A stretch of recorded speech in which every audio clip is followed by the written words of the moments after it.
Ya, assalamualaikum warahmatullahi wabarakatuh. Waalaikumsalam warahmatullahi wabarakatuh. Waalaikumsalam. Sudah semua masuk ya. Dicetak. Ya. Ini bagaimana ininya Mbak Yulia? Siapa PJ-nya? Saya Bunda. Yulia Citra. Loh, dia kok kameranya malah ditutup lagi? Yulia Citra. Ya Bunda, ini nggak ditutup Bun. Iya. Ini kameranya buka kok nggak ada ya kamera buka nih? Bunda nggak mau ngajar kalau kamera ditutup semua. Kamera Saya buka Bunda. Ini kamera dibuka kok enggak ini? Sudah dibuka semua Bun. Dibuka semuanya Bunda. Bun, dibuka ini Bun. Di Bunda ditutup semua ya? Mungkin sinyalnya Bunda. Soalnya di sini juga mendung. Sudah dibuka Bun. Kata Pak Asis, coba Pak Asis. Sudah. Ya, ini kelihatan wajahnya buka. Tadi wajahnya tutup semua. Ini masih Yusuf Kanti tutup lagi. Ibu Sri Amila pun buka. Ibu Mati. Bu Enjang mana wajahnya Bu Enjang? Yusuf Kanti. Nah, saya buka Bun. Oke. Dari tadi Bunda bukanya saya. Oh, di sini tulang bunda tertutup ya. Oke, kita masuk ke materi yang kemarin sudah sampai ini ya, tentang jenis-jenis ABK sudah selesai ya. Ada yang mau bertanya nggak kemarin? Ya, ini identifikasi ABK sempat Bunda sampaikan ya, ini Bunda ulang karena menjelaskan kembali ya, yang penjelasan kemarin tentang identifikasi ABK ya. Kalau misalnya itu ada, terus kamu di dalam identifikasi ABK ya, ini sedikit kita mengulang ya, adalah bagian untuk mencari kegiatan untuk mencari informasi dan data tentang hambatan apa yang dimiliki oleh peserta didik dalam belajar, apakah hambatan visual, auditif, motorik, emosional, mental atau sosial, yaitu misalnya nih, nah itu hambatan-hambatan yang terjadi pada ABK. Coba kalau gitu loh buat Bu Enja, tapi yang kalau di autis sendiri hambatannya apa Bu Enja? ya Gimana Bunda? Udah dijelasin ya sama Bunda ya. Kalau di autis itu hambatan apa yang sering terlihat? produk ya, kejelasan petunjuk penggunaan, itu bisa kesesuaian bahasa dengan tingkat berpikir siswa. Enja, kalau kalian sedang sama Bunda ya, autis. Ya, apa yang sering yang terlihat hambatan apa yang sering terjadi di autis? Kan gitu, tapi nanti masukkan CRP. Gitu. Paham ya? Kalau kalian udah jelasin ya, Mas Padi dengar. Nanti Nah, apa Benjang? Kira-kira apa? materinya Perkembangan saraf. Ada yang tahu? Usukamti? perkembangan saraf. Ya, Perkembangan saraf yang mempengaruhi seseorang berkomunikasi, berinteraksi sosial dan berperilaku. kesulitan dalam komunikasi Bun. Yulia Citra? Apa Yulia? Oh iya, oke. Iya Bunda. Bu Citra ganti ya, Bu Citra. Yulia Citra, Mbak Citra, Pak Yulia Citra, monggo. Apa hambatan apa kira-kira yang ada di anak autis? Kesulitan untuk interaksi Bunda sama teman-teman yang ada di sekitarnya, dan juga ungkapin perasaannya juga biasanya kesulitan. Kamu tergantung ceritanya nih, kalau karakter kan gitu ya. Itu Bunda salah satunya. Apa yang terlihat? Kalau autis itu biasanya apa yang hambatan yang sering terjadi di apanya? Kesulitan berbicara juga Bunda bahasanya. Kesulitan berbicara. Nggak bisa itu satu ya. Menyajikan manfaat. Kesulitan bicara, kesulitan untuk memahami bahasa juga Bunda. Potensi. Oh, ini Bunda yang itu apa ini ya? Oh ini ya, apa namanya, suaranya nggak jelas ya. Bunda tuh. Ini nanti bisa sambil di masih Oh, suaranya nggak kedengeran ya. ini kalau Iya Bunda, sinyalnya susah sekali. Tadi saya juga sudah jawab tapi nggak kedengeran. Sinyalnya mungkin Bunda. Sinyal tempatnya Bunda sepertinya Bu.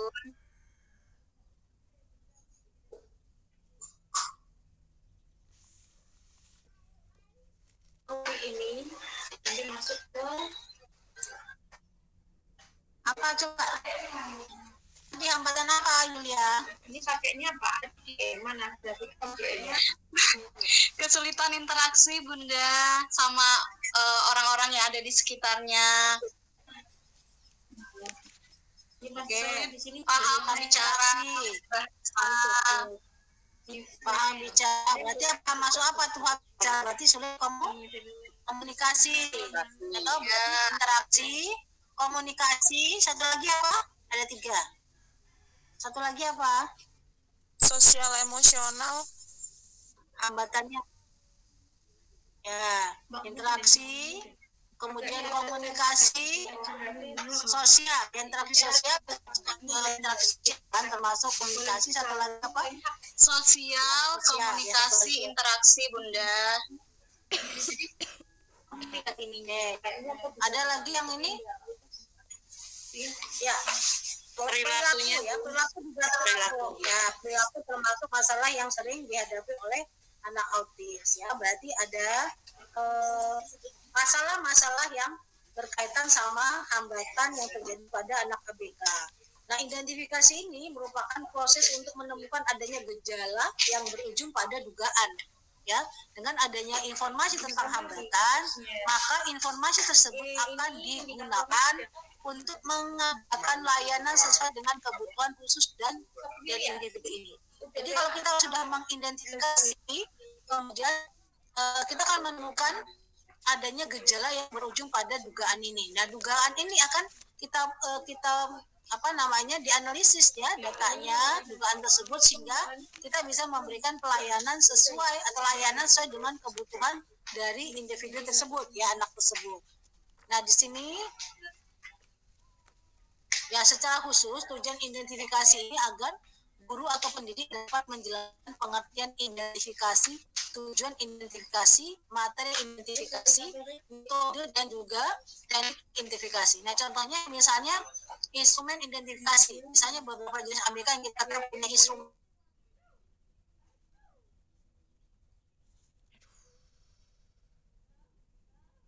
Setelah kita melakukan identifikasi, kita buat instrumen, ada namanya laporan hasil identifikasi dan tidak lanjut.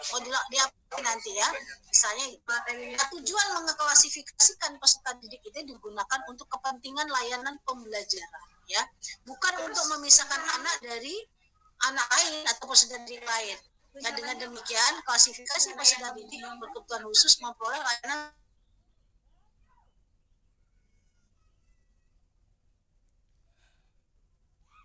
dengan mengetahui kekurangan sama kelebihan ini, terus kamu ini dari 1, 2, 3 ini kamu mau mengembangkan media yang Nah, di sini kita bisa melihat ya bahwa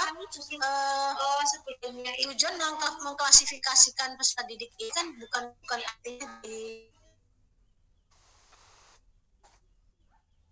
ini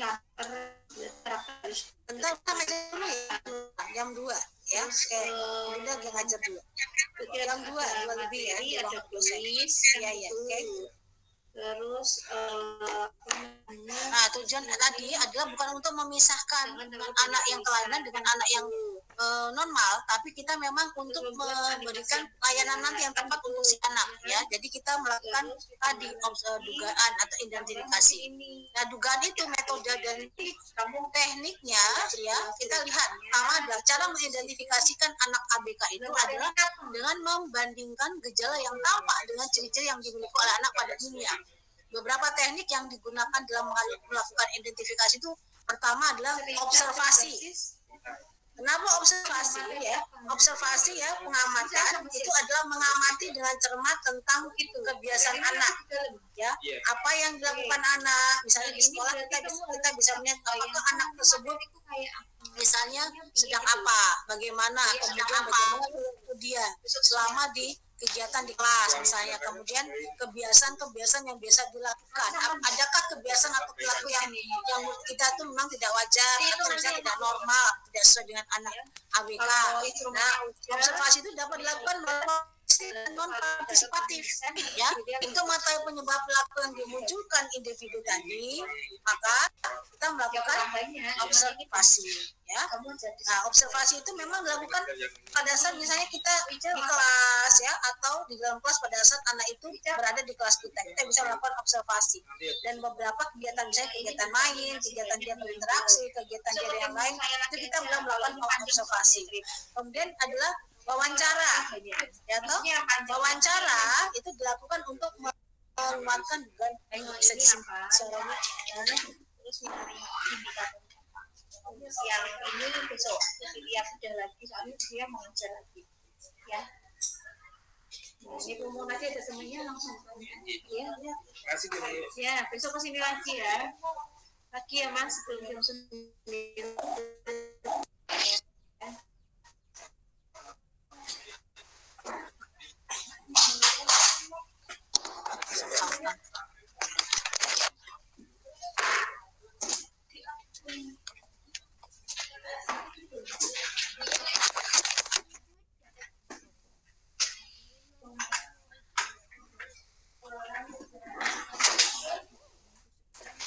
Ya, sorry, suaranya saut-sautan, jadi nggak kedengaran, udah pindah aja.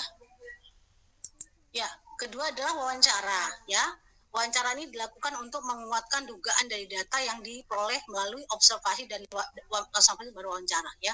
Biasanya kita wawancara dengan siapa? Kita wawancara kita adalah dengan anak, ya, dengan orang tua atau wali.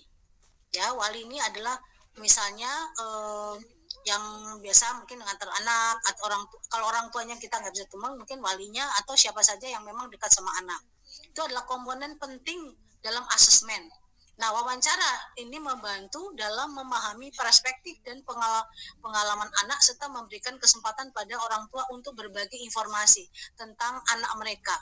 Selama wawancara kalimat terbuka digunakan untuk menggali lebih dalam kebutuhan dan harapan keluarga. Jadi tadi setelah kita observasi, kita melakukan pengamatan, data perilaku anak kita misalnya seperti ini ABCD misalnya, kita checklist atau kita memberikan misalnya pakai skala Likert boleh.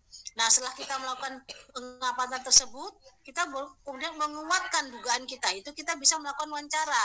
Wawancaranya sama siapa? Sama orang tua misalnya. Bu, ini anaknya berdasarkan hasil pengamatan saya, observasi ini termasuk misalnya ABK jenis ini ya Bu, anaknya misalnya ADHD, kemudian gini-gini, dari ininya kan belum bisa menyimpulkan kita ya, kita menguatkan misalnya dia nggak mau diem, nggak fokus, kemudian nggak mau ini, kita terus tanya orang tuanya, apakah anaknya ibu ini mengalami masalah pada saat interaksi dan ibu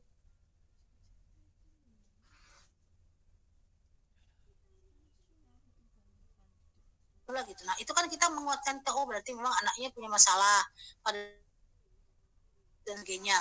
Kita dikuatkan lagi sama misalnya guru di kelasnya dia, atau pada saat misalnya anaknya sendiri, kalau kita misalnya kalau wawancara pada anak mungkin agak susah ya, tapi kita bisa lihat terus kita tanya pelan-pelan ini dan dia merasa nggak nyaman dan sebagainya, itu akan menyimpulkan bahwa kumpulan-kumpulan itu ya hasil daripada wawancara observasi itu kita bisa melakukan dugaan tentang anak tersebut. Nah, kalau kita menguat lagi, kita bisa melakukan tes sederhana, ya, dibuat sendiri oleh guru misalnya untuk mengetahui penyebab perilaku tersebut, dimunculkan individu. Alat tes ini kan kalau kita yang untuk mengetahui standarnya kan kalau tes psikologi, tes kesehatan itu kan oleh yang ahli ya, kita nggak bisa. Tapi kita bisa membuat tes sederhana yang mungkin untuk mengetahui bagaimana perkembangan emosional mereka, bagaimana ini mereka, kita bisa melakukan tes sederhana untuk melihat kemampuan anak ya, seperti itu. Nah, kemudian baru kita setelah tes sederhana kita melakukan kolaborasi tim.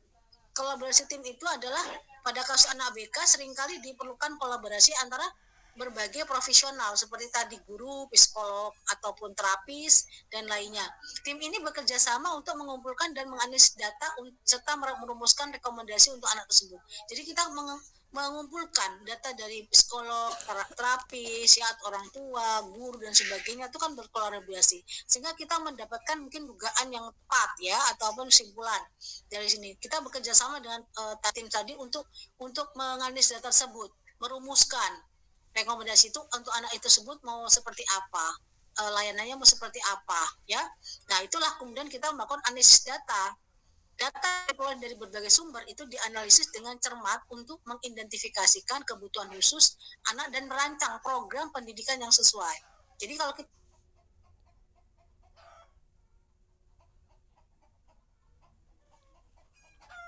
berikan layanan apa, ya, kita merancangkan program pendidikan atau RPI, pembelajaran individual, ya, untuk anak yang sesuai dengan kebutuhannya.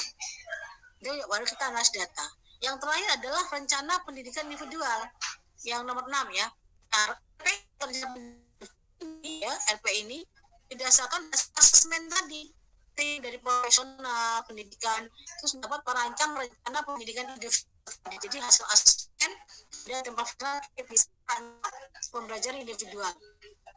RP ini adalah dokumen untuk merinci tujuan pendidikan, pembelajaran,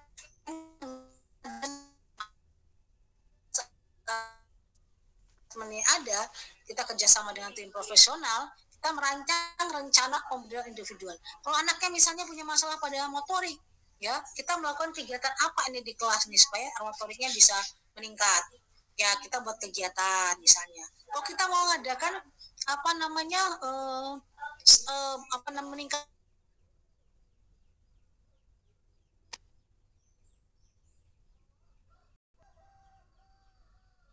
dan sebagainya sehingga dia bisa fokus, misalnya strateginya pakai apa, pakai seperti ini dan ini apa untuk meningkatkan kemampuan anak, ya, jika kurang satu. Artinya kita membuat rencana pendidikan individual untuk anak dengan mempertimbangkan kebutuhan anak tersebut, ya.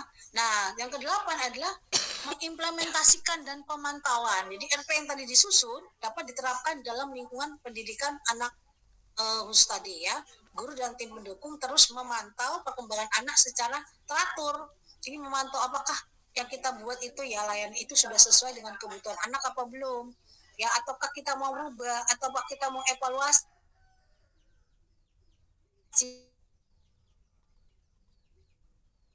Anak berkebutuhan khusus adalah proses berkelanjutan, ya, di mana evaluasi proyek ini dilakukan untuk mengukur kemajuan anak dan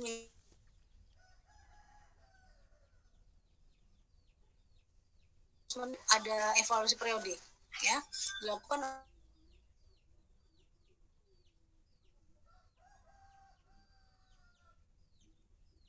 Hasil evaluasi ini kita gunakan untuk menyesuaikan kalau misalnya ada perubahan atau kekurangan. Nah, baru kita memastikan bahwa RP tadi pendidikan ini sesuai dengan kebutuhan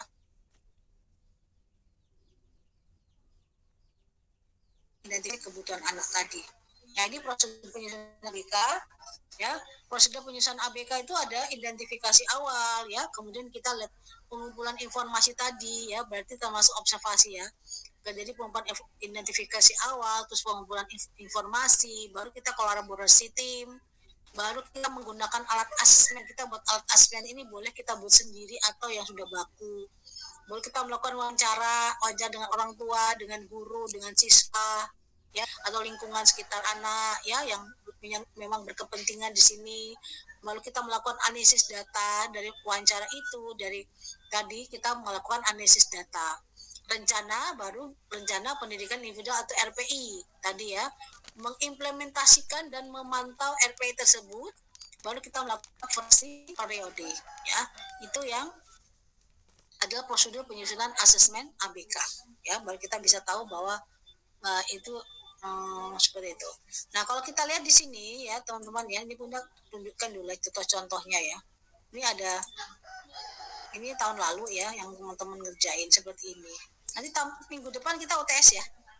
Nanti UTS itu observasi, mungkin nggak soal gitu, nggak. Bunda kasih soal untuk melakukan observasi di sekolah masing-masing. Ya, seperti ini ya teman-teman. Ini tugas tahun lalu ya. Jadi dia melakukan observasi di sekolahnya. Ini observasi ini anaknya ya.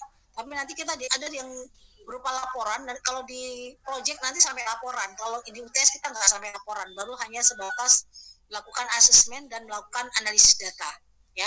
Nanti kalau di tugas project dari awal sampai akhir ya.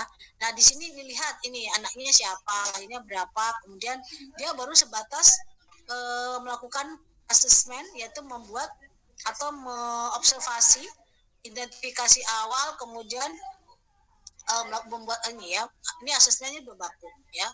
Jadi ini autis, kan gangguan autis tadi ada gangguan interaksi sosial, dia tinggal lihat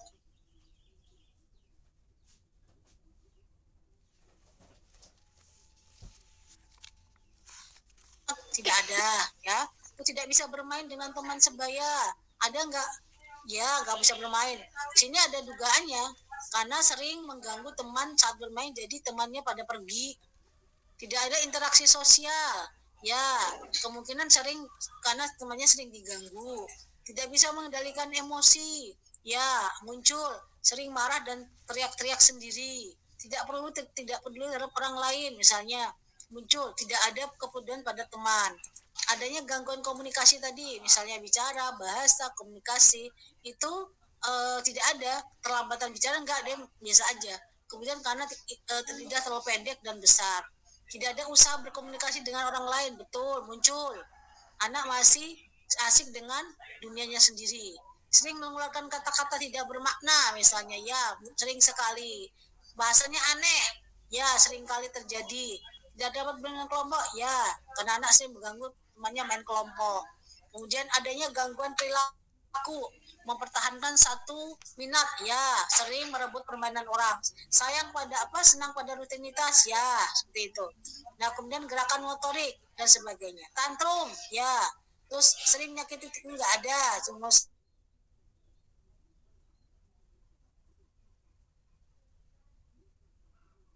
normal.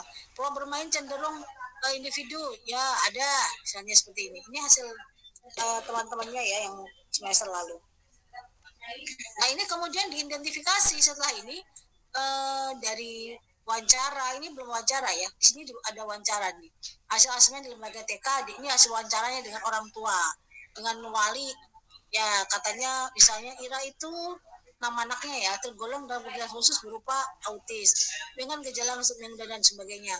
Ira memiliki riwayat keterlambatan bicara, dalam ini dapat saya dengan bundanya, namanya Bunda Wahyu saat pendaftaran kuliah sekolah. Untuk komunikasi dengan orang lain masih memerlukan bimbingan, bantu orang lain dan sebagainya. Ini udah wawancara sama orang tua ya, wawancara orang tua dan guru hasilnya seperti ini.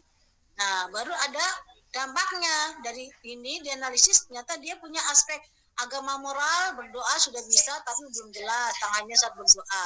Kemudian fisik motorik, ini udah kegiatannya ya, melakukan apa fisik motorik, misalnya bermain-main ayunan dia bisa. Kognitifnya belum bisa berpikir logis sehingga dia nggak bisa mengucapkan apa-apa ya, hanya terbatas. Bahasanya mengerti bahasa tubuh tapi nggak bisa bicara secara lisan misalnya. Sosial emosional mau berbaur, seninya suka bernyanyi walaupun tidak jelas dan seterusnya. Pada saat kegiatan menanam ini kan dia di sekolahnya ya, ini kita lihat dia seperti apa, sering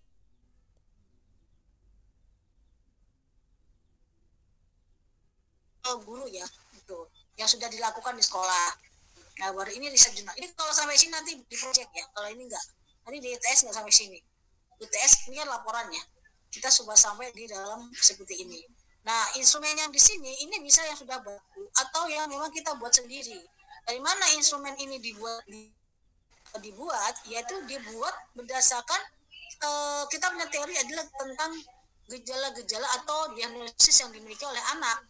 Misalnya tadi autis ya, ada 3 kan, tidak interaksi sosial ada lagi di ininya, bagian-bagiannya, poin-poinnya A B C D F G itu di checklist. Jadi interaksi sosial itu sekarang enggak itu, interaksi sosialnya banyak ya. Ya, misalnya gangguan autis, interaksi sosial aja tidak ada kontak mata, nggak bisa bermain teman sebaya, tidak ada interaksi sosial, tidak terhadap orang lain, itu adalah interaksi sosial. Ya, terus ada gangguan komunikasi, ada lagi mengalami keterlambatan bicara, bla bla bla, itu adalah bagian daripada gangguan komunikasi. Ini adalah anak autis, Kalau ini kita muncul dan tidak muncul, ini bisa kita checklist. Nanti yang muncul ini akan kita analisis. Kenapa muncul? Oh memang ada anak ini seperti ini. Oh ada seperti ini. Itu nanti kan boleh kita menganalisis data. Jadi dari data ini, kemudian yang hasil observasi, wawancara, kemudian kita dengan tes sederhana. Kalau ada tesnya misalnya dengan apa?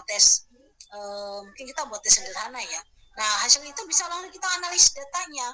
Sehingga akhirnya kita bisa menyimpulkan seperti ini ya. Ini kan wawancara. Nah ini kesimpulan seperti ini.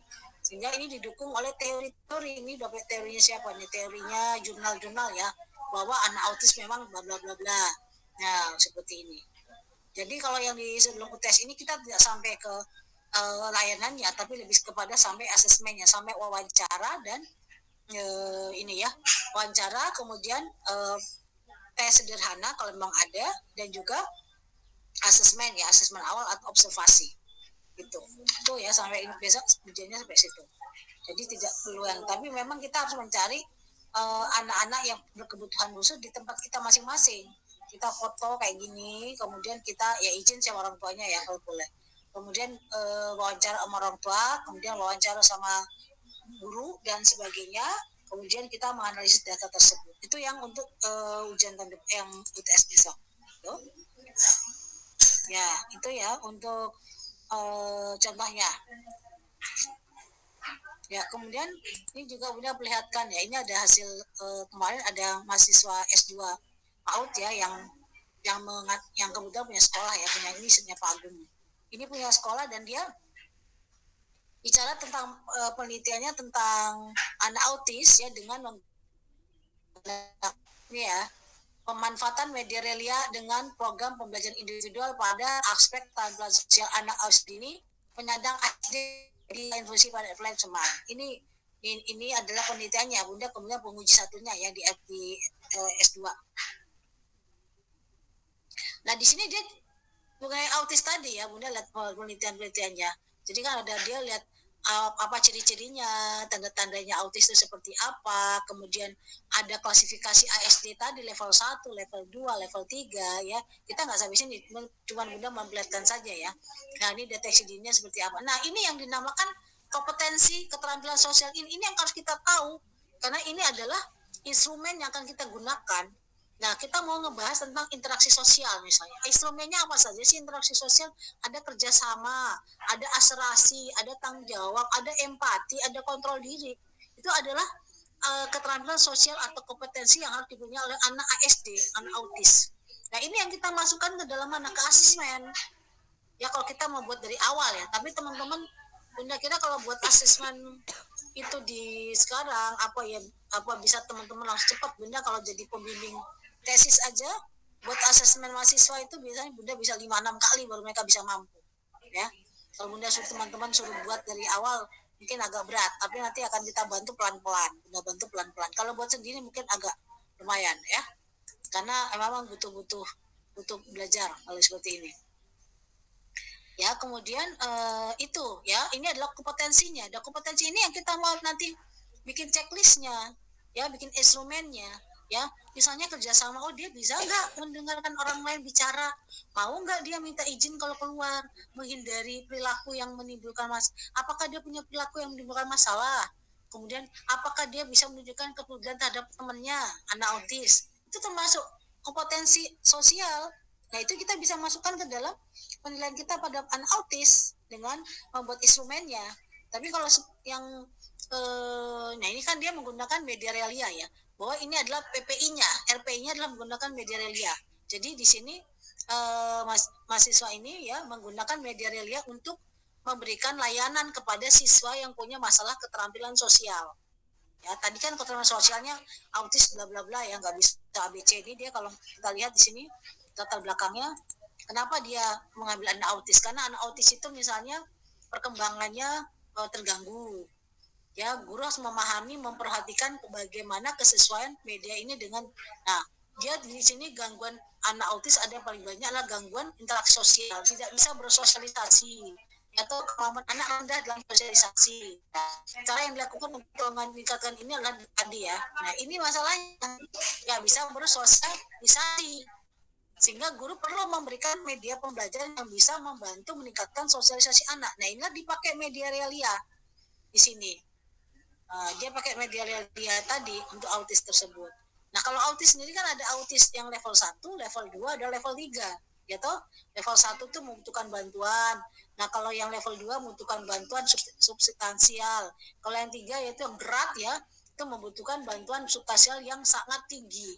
Itu masing-masing punya cara berbeda-beda untuk ininya. Dan penanganannya juga berbeda-beda.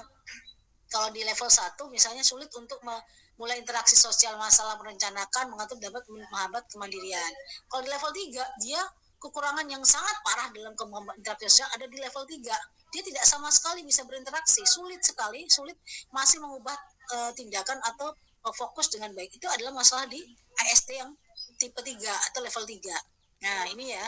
Nah, alat diagnostik ini deteksinya bisa dengan observasi diagnostik, revisi wawancara diagnostik tadi ya, bisa wawancara, bisa observasi, pakai skala penilaian tingkat autisme. Ini termasuk tes sederhananya, dia pakai skala tingkat penilaian tingkat autisme, pakai kuesioner, dia pakai tesnya, pakai kuesioner, kemudian baru daftar periksa autisme pada balita yang dimodifikasi, dan pakai kuesioner komunikasi sosial. Jadi ini dia pakai tes-tesnya seperti ini, skala penilaian, periksa autis pada balita dengan dimodifikasi, dan juga kuesioner komunikasi sosial. Jadi ada wawancara, ada observasi, ada tes ya dengan skala penilaian tadi.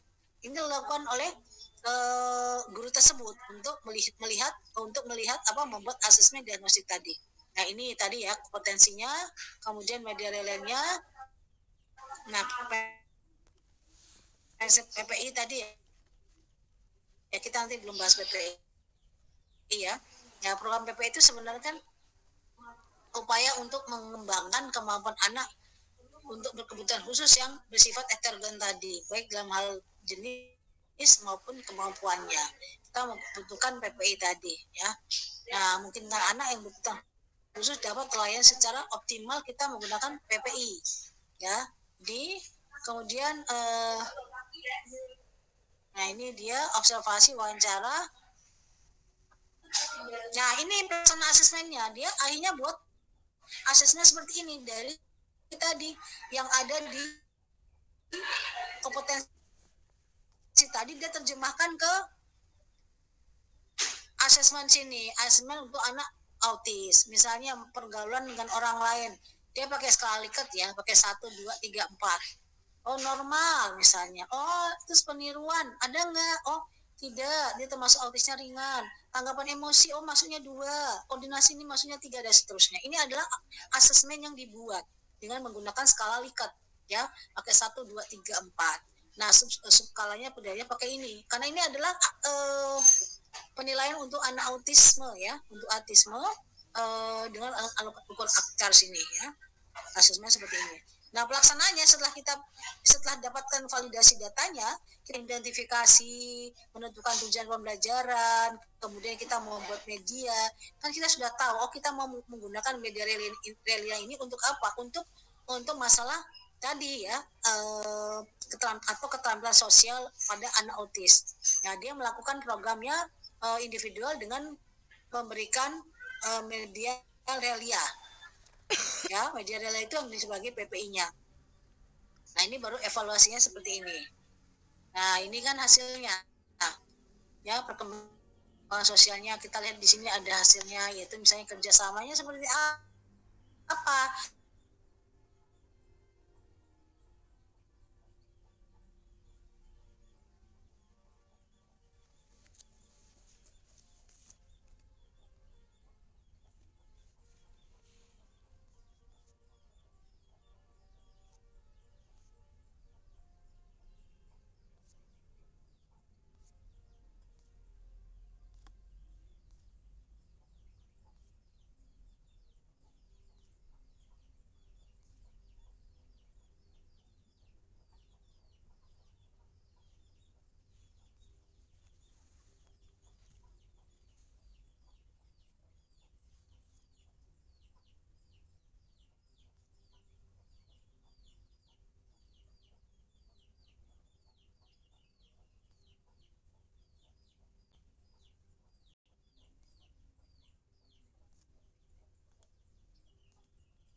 Bunda? Bunda Anita terpental nggih? Sepertinya iya, Bun. Sepertinya Sepertinya iya, Bun. Soalnya di saya tidak ada, Bun. Sama bundanya ngilang. terpental. Sama bunda saya agak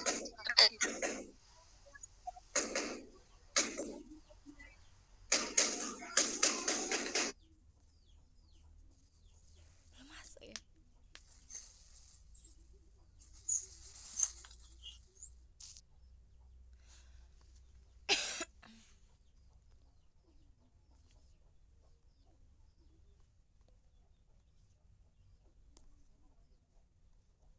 Nah ini hilang ya? Oke, bundanya menghilang. Iya, bunda hilang tadi. Hilang Ya. siapa dari tadi? Dari tadi lumayan. Bunda berarti jelasin tadi kayak ngomong ke tembok ya, Bunda nggak lihat juga yang jelasin tadi. 5 menit aja, nggak nyampe 5 menit kok, Bunda. Nggak sampai 5 menit. Masa iya? Nggak ada 5 menit. Bunda ngomong udah jauh banget nih, udah mau selesai, udah selesai lagi. Ngomongnya tadi sampai mana tadi? Tadi sampai di foto itu loh bunda, foto yang ada 3 itu, ulasan foto. Oh yang itu Terus ya? habis itu hilang suaranya Yang tesis bunda. itu ya, tesis ya? Ya, tempat tesis, Bunda. Oh yang Ya, ya. Perencanaan. Oh berarti udah sampai situ ya, berarti udah selesai ya.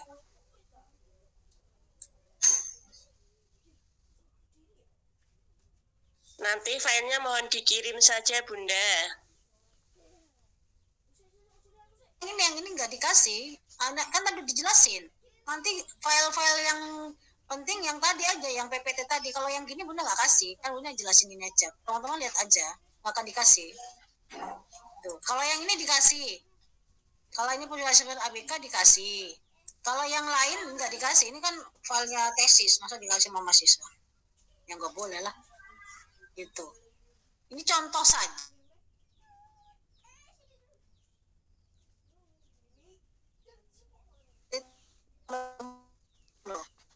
Kan Suaranya putus-putus, Bunda.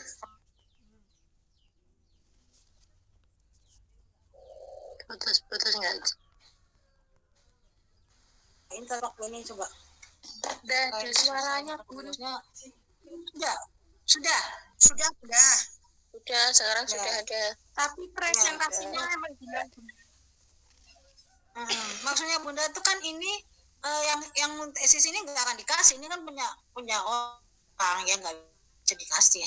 Contoh saja, teman-teman bisa melihat cara membuatnya seperti itu. Nanti kalau kita yang buat asesmen itu bisa yang baku atau kita buat sendiri. Ini disimak, misalnya caranya seperti apa ya, asesmen itu ya buatnya seperti itu gitu loh. Contohnya tadi kan ada ya punya yang tahun lalu seperti itu, dia melakukan asesmen seperti ini, kemudian dibuat di checklist ya kan, itu pakai muncul dan tidak muncul gitu. Kalau tadi pakai skala Likert ya, atau ada yang pakai BSB biasa misalnya mana ya, kira-kira seperti itu.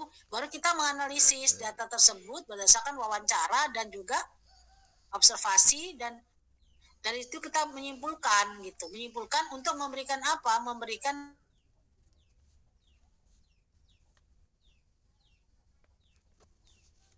kita kasih layanan apa untuk si anak ini. Oh dia punya masalah ini, kita kasih misalnya tadi ya pakai media relia karena dia interaksi sosialnya kurang, kita pakai media relia.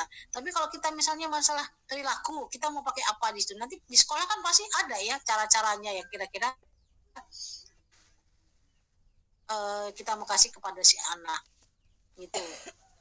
Kalau yang di UTS hanya sampai ke dalam wawancara observasi ya, itu saja ya, sampai analis data. Tapi nanti kalau di laporan itu sampai semuanya, sampai kita menggunakan literatur ya. Kalau ini nggak sampai literatur, karena nanti kalau di UAS itu atau di project itu adalah secara keseluruhan ya, sampai laporan ya. Kalau ini besok UTS hanya sampai wawancara dan sebagainya, dan itu nanti dilakukan di sekolah masing-masing gitu ya. Ada pertanyaan? Kalau Ya. di sekolahnya Nanti yang file yang ibu terima kasih ya dicari. Kalau nggak ada cari, namanya juga ada BK. Masa teman-teman yang lain nyari, teman yang lain nggak cari, yang lainnya yang nggak ada lah. Berarti kalau misalnya keterlambatan bicara boleh bunda? Boleh, tapi kan speech delay dia keterlambatan bicara. Kalau speech delay cari ininya ya agak ini ya, asesmennya kita buat mungkin nggak banyak ya, nanti kita cari ya. Tapi kalau yang paling umum kan, yang umum kemarin kita jelasin ya. Speech delay itu kan dia ada di beberapa ABK kan, speech delay kayak di autis ada speech delay, ada tuna kita ada speech delay. Di beberapa ABK kan pasti ada speech delay. Gitu. Kalau hanya speech delay-nya misalnya keterlambatan bicara karena kurang stimulasi, itu kan bisa kita buat asesmen, tapi mungkin nggak banyak gitu ya. Nanti wawancaranya ke orang tua, kenapa? Oh, main gadget. Kalau dia main gadget sehingga dia tidak bisa bicara, ibunya sibuk. Nah, itu kasih kesimpulannya itu ya. Itu. Ya boleh saja sih. Tapi harus pasti ya gitu. Boleh. Kalau kan sebenarnya bukan hanya di kelas ya, mungkin di kalau hiperaktif pripun Bunda? ADHD, berarti harus pakai instrumen atau sebenarnya ADHD itu ya.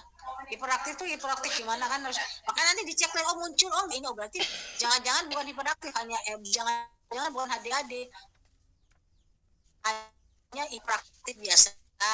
Anak-anak juga ada hiperaktif biasa ya, hanya loncat teriak, tapi ternyata bukan ADHD.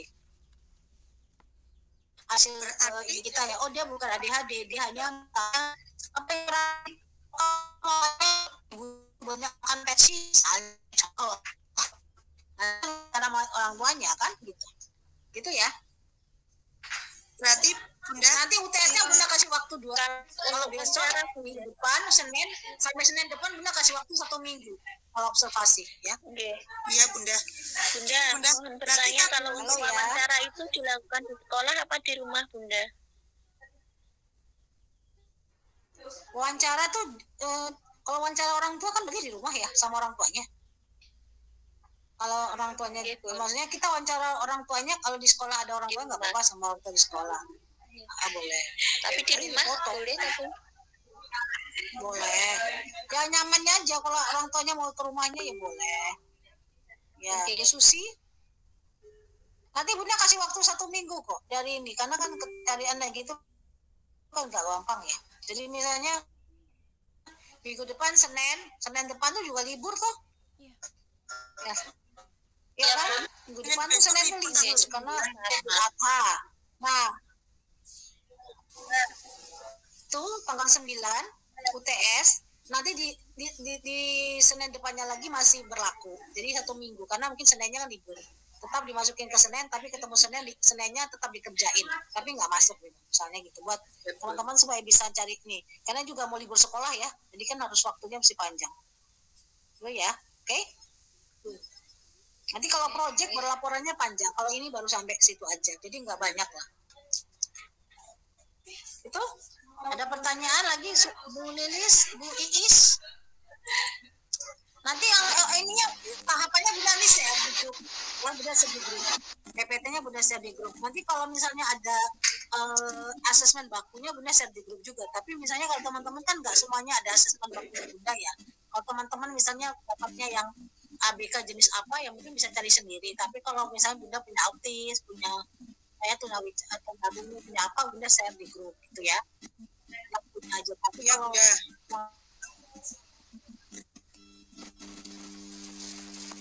kira-kira contohnya gitu. Nanti Bunda share juga di grup ya. Kalau nggak di grup di Spada. Karena di Spada kadang-kadang kan bisa udah dikecilin, nggak bisa diupload karena berat. Karena foto-foto misalnya kan berat. Nanti Bunda share di grup saja ya. Nggak apa-apa Bunda. Ya di grup saja. Oke. Ada pertanyaan lagi? Bun mau tanya Bun. Ya.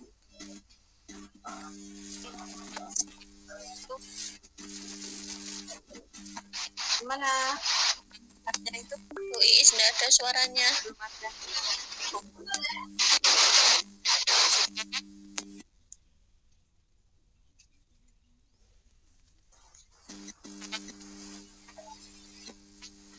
Bu Iis suaranya tidak jelas di saya.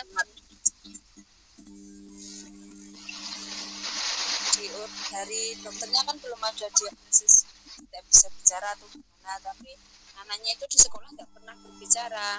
Tapi kata orang tuanya, kata ibunya kalau di rumah bisa bicara, tapi di sekolah selama 1 tahun ini belum ada apa ya, belum bicara, cuma bisa bu gitu aja. Itu dinamakan apa ya Bun?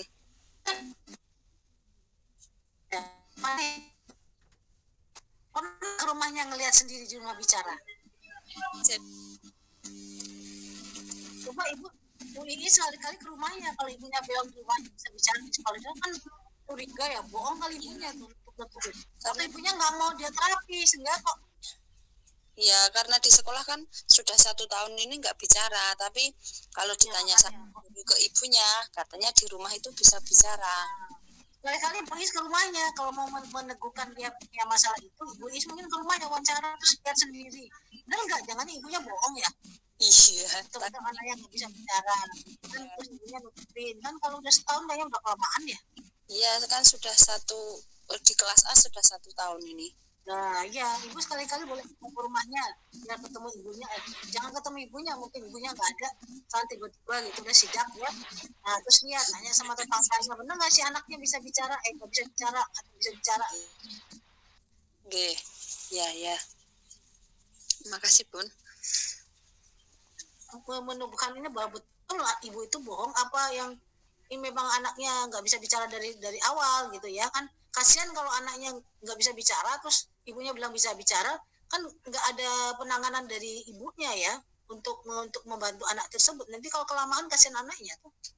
Karena kadang-kadang ada orang tua yang nggak mau, ya nggak malu ya punya anak misalnya punya masalah keterlambatan, ditutup-tutupin, padahal yang kasihan anaknya bukan ibunya, ya gitu. Iya mungkin ya. itu juga. Oke. Karena kan masa sih di sekolah sama sekali nggak bicara. Kalau ada sekali-sekali bicara ternyata bisa, tapi malu kan bisa buku gitu. Kalau manggil gurunya buku gitu. Ya, Bu Ida. Ya Bun, terima kasih Bun. Saya punya murid Bun, itu autis tapi dia pintar. Jadi dia bisa mengikuti pelajaran dengan baik. Cuman kemarin daftar itu di SD Cahaya Ilmu dia nggak keterima karena di sana dia didiagnosa autis. Karena dia untuk akademiknya bisa, cuman untuk ngikutin perintah gurunya belum bisa. Jadi kalau nulis ya saya nanya dia, tapi bisa kalau maksudnya menulis di papan tulis gitu dia melihat bisa, cuman saya nanya sendiri kalau di papan tulisannya huruf besar sama huruf kecil nanti dia huruf besar semua gitu Bun. Itu boleh nggak Bu? Itu termasuk autis yang pinter ya? Ya, kalau ringan itu sebenarnya bisa masuk ke anak normal ya. Kalau dia terapi ya, atau ada terapi-terapi yang dilakukan, dia biasanya bisa normal sih. Karena yang ringan tuh, yang autis ringan biasanya lama-lama ya mampu kok ikut yang lain sekolah seperti biasa. Cuma mungkin nggak diterapi dari awal ya, sehingga dia masih punya seperti itu. Karena ibunya tidak, maksudnya dia tidak kalau anaknya autis. Nggak mau kalau disebut anaknya autis. Oh gitu. Tapi kan hasil dari tes masuk SD-nya ketahuan kan? Berarti kan mungkin benar. Dari hasil kan itu pasti psikolog ya yang tes ya. Karena ibunya merasa anaknya itu kan pinter, cuman memang dia memang kalau autis itu nggak bodoh, pinter. Cuman dia tadi kan masalahnya interaksi sosial, komunikasi tadi kan anaknya nggak mau komunikasi, terus kemudian dia punya ini kan juga masalah ya. Ada 3 hal yang jadi masalah. Nah itu dari situ aja kan kita harusnya tahu ya. Tapi kalau orang tua nggak mau ini malah kita malah dia tidak mensupport anaknya untuk normal ya, karena kalau dia tepat dari awal itu udah tahu, terus dia deteksi dini, terus dia penanganan, biasanya sih nggak ada masalah. Ini kalau ini udah pasti ketahuan ya, karena sudah dites ya bersama psikolog. Gitu. Ya, jadi kalau ada pertanyaan mencongak gitu, dia pasti yang terakhir sendiri. Tapi kalau terakhir saya tanya tadi, guru tanya apa? Sebutkan ciptaan Tuhan, dia bisa Bu. Cuma dia nggak mau tunjuk ciri gitu loh Bu. Kami sebenarnya bisa. Maksudnya bodoh ya. Cuman tadi ya ada masalah-masalah tertentu di berbagai aspek ya, sehingga harus dibantu. Oke. Makasih Bu Ida. Ya. Apanya? Boleh diambil, boleh nanti.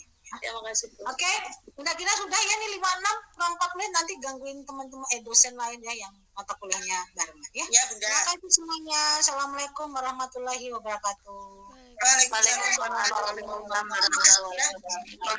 Ditunggu presentasinya ya Bunda. Ya,